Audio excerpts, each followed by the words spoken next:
தமிழ்வேள் ஆதிக்குமணன் காலகட்டத்தில் அவரின் தலையங்கு செய்திகளின் ஒவ்வொரு வரிகளும் அனல் தெரிக்கும்.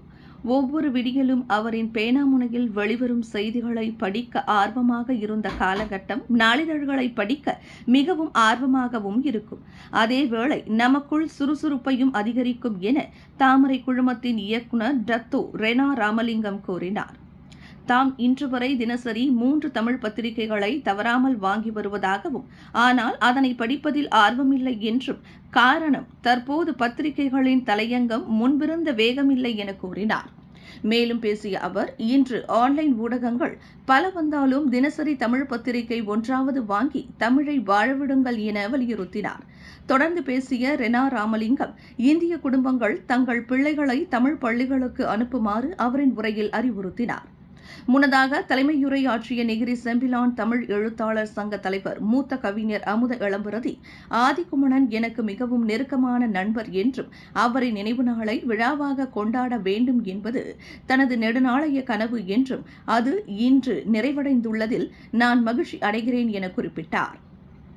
இதனிடையே சிறப்புரையாற்றிய முன்னாள் மலேசிய மருத்துவர் சங்க தலைவர் டத்தோ டாக்டர் ஞானபாஸ்கரன் பேசுகையில், மலேசிய பத்திரிகை உலகில் ஆதிக்குமணன் ஒரு சகாப்தம் என புகழாரம் சூட்டினார். அவரின் அந்த வெற்றிக்கு அவரின் கடுமையான உழைப்பே என்றும் அவருடன் இருந்த காலத்தையும் பல நினைவலைகளுடன் ஞானபாஸ்கரன் நினைவு கூர்ந்தார். நெகிரி செம்பிலான் தமிழ் எழுத்தாளர் சங்கம் ஏற்பாட்டில் மலேசிய தமிழ் இயல் எழுத்தாளர் மன்றம் மற்றும் மலேசிய பைந்தமிழ் கழகம் ஆதரவுடன் நேற்று சிரம்பான் லோரோங் ஜாவா தமிழ் பள்ளியில் மிக சிறப்பாக கவிஞர் அமுத இளம்பரதி தலைமையில் நடைபெற்றது. விழாவின் தொடக்கம் பிரபல புல்லாங்குழல் கலைஞர் சந்திய பிரிபுரவின்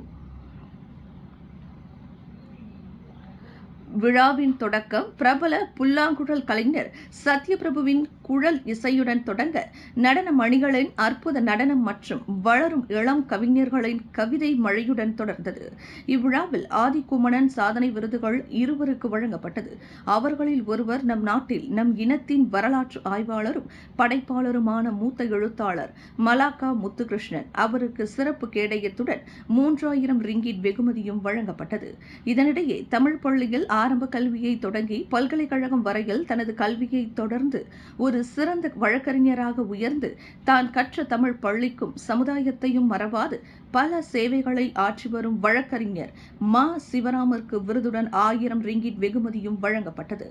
முன்னாள் நெகிரி செம்பிலான் மாநில சட்டமன்ற துணை சபாநாயகர் டத்தோ ரவி முனுசாமி மற்றும் பிரமுகர்கள் பலரும் கலந்து சிறப்பித்த இவ்விழாவின் ஏற்பாடுகளை திருநாவுக்கரசு, கவிஞர் எம் கருணாகரன், பொன் கோகிலம் மற்றும் சிவசத்தியன் ஆகியோர் வழிநடத்தினர்.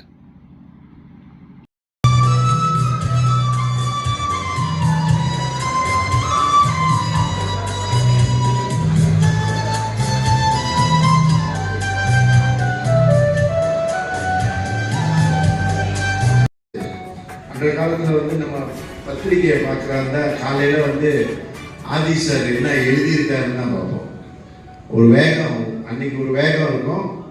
ஆதி ஏதாவது என்ன எழுதியிருக்காருன்னு, ஸோ அந்த எழுத்தை வச்சு தான் நம்ம அன்னைக்கு டாக்டர் சாமியல் ஆஃபீஸ் போமா வேணாமான்னு இருக்கும். அன்னைக்கு சூடு எப்படி இருக்கும், அங்கே வித்தியாசமாக இருக்கும். இது அனுபவிச்சவங்களுக்கு தெரியும். அன்னைக்கு காலையில் பத்திரிகை திறந்தோன்னே ஒரு ஒரு சுறுசுறுப்பாக நெருப்பாக தான் இருக்கும். அது நெருப்பாக தான் சொல்லுவாங்க எல்லாம். இந்த மாதிரி ஒரு நல்ல எழுத்தாளர் ஆதி சார். இந்த மாதிரி நிச்சயமாக இங்கே எல்லாம் வந்தவர்கள்லாம் ஆதியோட சில நண்பர்கள்லாம் இங்கே இருக்கீங்க. அவரோட பயணம் பண்ணவங்க ரொம்ப பேர் இருக்கீங்க. இங்கே ஆதி சாரோட பயணம் பண்ணவங்க. இந்த மாதிரி தமிழுக்கு அதில் படித்தவர்கள் பணக்கார பிள்ளைகள் கொடுக்கறது பிரச்சனை இல்லை. ஏழை மாணவர்கள் கொடுப்பதில்லை பணத்தை. இது எங்க வேணுமாலும் போய் டிஸ்டர்ப் பண்ணி பாருங்க. ஆக அந்த மாதிரி ஒரு நிலையில இருந்து அவரு கஷ்டப்பட்டு உயர்ந்து ஒரு முதலாளியானார். முதல்ல ஒரு எழுத்தாளர், அதன் பிறகு பத்திரிகையாளர், அதன் பிறகு ஒரு முதலாளியாக ஒரு பத்திரிகை வந்தவர். லட்சக்கணக்கில் சம்பாதித்தார். முதல் எழுத்தாளர், தமிழ் எழுத்தாளர் மற்றவர்களை நம்பாமல் தன் கையை நம்பி உயர்ந்து மற்றவர்களுக்கு உதவி செய்த ஒரே மாமனிதர் என்றால் அவர் தான் என்பது என்னுடைய கணக்கு. மற்றவர்களை பத்தி எனக்கு தெரியாது. முந்தி இருந்த முருகசுப்புரம் என் உயிரில் நனைந்துளவும் நண்பா. ஆதிக்குமணன் என்னுடைய நண்பர். என் உயிரில் நனைந்துளவும் நண்பா, ஜோதி இளைகின்ற பேரழகின் பிறப்பே, வாழும் பண்ணுயிரில் பிணைந்திருக்கும் தமிழை பின்னி பாலோடு தேன்கலந்த குமணராசா, பொன்னரங்கில் பூவரங்காய் புன்னகைத்து புலனுறுக்கும் தாய்மனத்தின் தவமே என்றன் கண்ணுறங்கி கிடந்தாலும் கனவில் உன்றன் கருணை முகம் வந்தென்னை கிளறுதையா. காரிருள் மக்கள் மனதில் நல்ல கதிரொளியை பத்திரிகையால் பதித்தாய். பாரினில் துயர் கொண்டோர் கண்ணீர் துடைக்க பாயும் எழுச்சியாய் அமைந்தது எழுத்து. மலேசிய நண்பன் தமிழோசை வானம் பாடி எல்லாம் உன் அழகோவியன். கருப்பு மை கொண்ட உந்தன் பேனா கூட வாசகன் நெஞ்சை தூய்மை செய்திடுவேன். சமுதாய சிக்கல்கள் பல இருந்தாலும் கூட உமது எழுத்து ஒன்றே சீர்திருத்துமே. விண்வெளியில் மேலும் செய்திகளை தெரிந்து கொள்ள கீழே இருக்கும் பெல் பட்டனை அழுத்துங்கள். உங்கள் ஆதரவை வெளிப்படுத்த லைக் மற்றும் ஷேர் செய்யுங்கள். தொடர்ந்து விண்வெளியுடன் உங்கள் பயணத்தை தொடர்ந்திருக்க சப்ஸ்கிரைப் செய்யுங்கள்.